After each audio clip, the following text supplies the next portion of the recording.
Welcome to my channel. आज जिस topic पे मैं आपसे बात करने वाला हूँ वो ये है कि बहुत सारी शादियों में आजकल एक पैटर्न दिख रहा है और वो पैटर्न ये है कि शादी के बाद वाइफ दबा के पैसा उड़ा रही है, दबा के ओवर स्पेंडिंग कर रही है और इस बात से हस्बैंड बहुत परेशान है। और ये सब पैसा जरूरत की चीजों पे नहीं उड़ाया जा रहा, ये सब पैसा वाइफ उड़ा रही है फालतू की चीजों पे। फालतू की चीजों से मेरा मतलब है जैसे कि फॉरेन ट्रिप्स पे जाना, जबरदस्ती एक बड़ा घर ले लेना जिसकी जरूरत नहीं है। 2 BHK से काम चल जाता पर वाइफ को चाहिए डुप्लेक्स 5 BHK, या फिर एक्सपेंसिव महंगे रेस्टोरेंट में बाहर जाके खाना खाना, या फिर दबा के ऑनलाइन शॉपिंग करना, या फिर महंगे बैग्स खरीदना, महंगे कपड़े खरीदना, ज्वेलरी खरीदना। एक वीडियो देखते हैं दोस्तों। ये वीडियो काफी साल पुराना है और ये इस वीडियो में दिनेश कार्तिक हैं। दिनेश कार्तिक और उनकी वाइफ हैं और ये अपने नए घर की बात कर रहे हैं। इस वीडियो को देखते हैं एक बार दोस्तों। For me and Dinesh, this is like our dream home. I think, as we stayed in another apartment before this, and before that, we stayed in a really big house.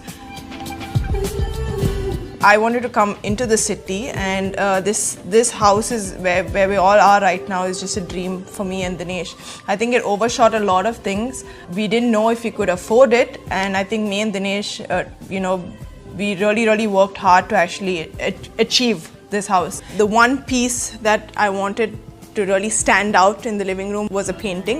तो जैसा आपने video में सुना होगा, तो दिनेश कार्तिक की wife और दिनेश कार्तिक ये बोलते हैं इस वीडियो में कि हम इस घर को अफोर्ड नहीं कर सकते थे, पर हमने किसी तरह से जुगाड़ किया और किसी तरह तरीके से मैनेज किया और ये इस घर को लिया।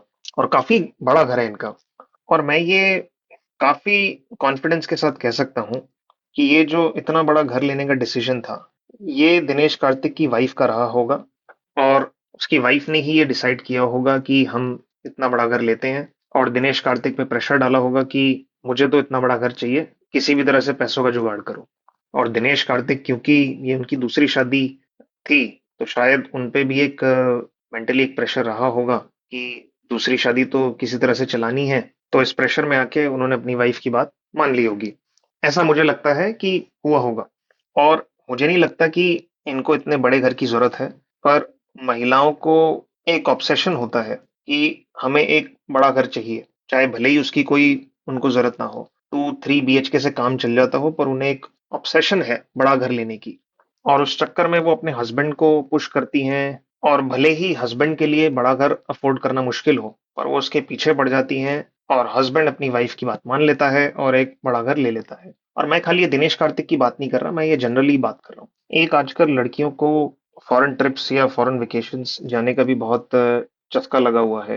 वो अपने दोस्तों को इंस्टाग्राम पे देखती हैं या उनका कोई फेवरेट सोशल मीडिया इन्फ्लुएंसर है उसको देखती हैं और उनका भी फिर मन करता है कि बाहर जाने का, फॉरेन ट्रिप लेने का। और वो फिर पति के बम्बू करती हैं कि हमें भी फॉरेन ट्रिप्स पे जाना चाहिए, हमें भी वियतनाम या यूरोप या टर्की जाना चाहिए। और इस चीज का वो हस्बैंड पे प्रेशर बनाती हैं। अच्छा, एक इंटरेस्टिंग बात ये भी है कि ऐसा नहीं है कि ये सिर्फ मिडिल क्लास की प्रॉब्लम है, ये हर क्लास और हर तबके की प्रॉब्लम है। तो महिलाएं जिस भी तरह के पुरुष से शादी करेंगी, वो अपना जो पैसे उड़ाने का बिहेवियर है या स्पेंडिंग बिहेवियर है, उसी हिसाब से एडजस्ट कर लेती हैं। अब अगर ये दिनेश कार्तिक की बात करें, तो दिनेश कार्तिक के पास अच्छा खासा पैसा होना चाहिए। कमेंट्री करते हैं, IPL खेलते हैं, क्रिकेट से भी अच्छा खासा पैसा बनाया होगा। पर दिनेश कार्तिक के केस में भी उनकी वाइफ ने कुछ ऐसा खर्चा ढूंढ लिया या कोई ऐसा एक्सपेंस ढूंढ लिया जहां पे उन्हें भी स्ट्रगल करना पड़ रहा है, उन्हें भी दिक्कत हो रही है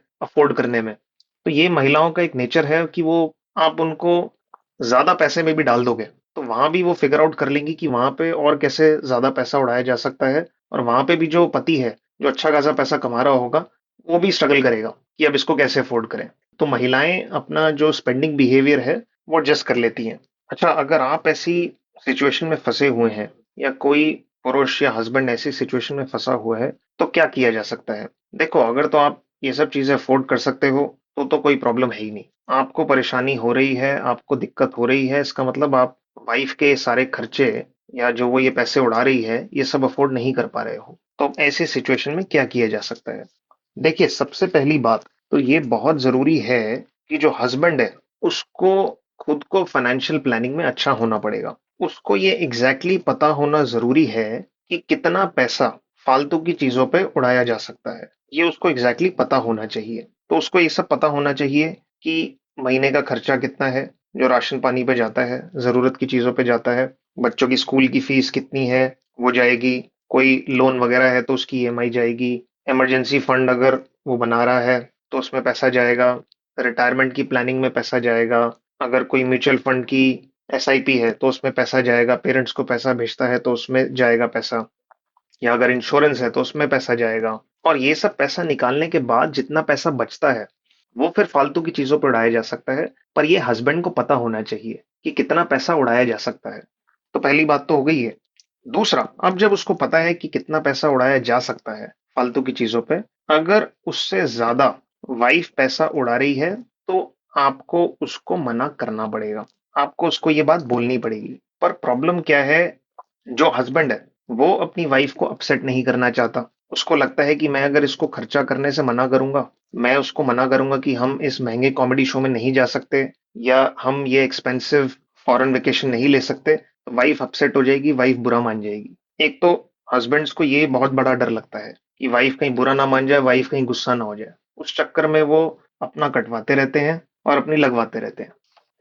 तो अगर आपकी वाइफ आपसे जिद कर रही है कि मुझे एक फॉरेन वेकेशन पे जाना है और आप उसको अफोर्ड नहीं कर सकते, तो आपको उसको क्लियरली बोलना पड़ेगा कि हम इस पे नहीं जा सकते, इस वेकेशन पे नहीं जा सकते।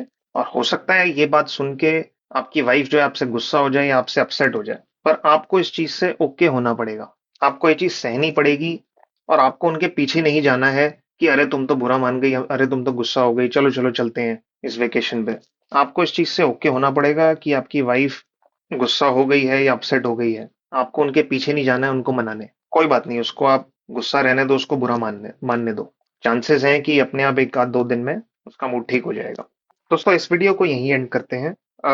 एक दो दिन में इसका पार्ट टू अपलोड करूंगा जिसमें हम बात करेंगे कि शादी से पहले अगर आप किसी लड़की से बात कर रहे हैं तो क्या कुछ किया जा सकता है, किस तरीके से लड़की को हम चेक कर सकते हैं जिससे कि शादी के बाद ये प्रॉब्लम ना आए। और डाइवोर्स के बारे में भी बात करेंगे कि अगर पानी सर के ऊपर से जा चुका है तो फिर क्या डाइवोर्स के बारे में सोचा जा सकता है, इस बारे में भी बात करेंगे। वीडियो अगर पसंद आया हो तो जरूर लाइक कीजिएगा। Thank you.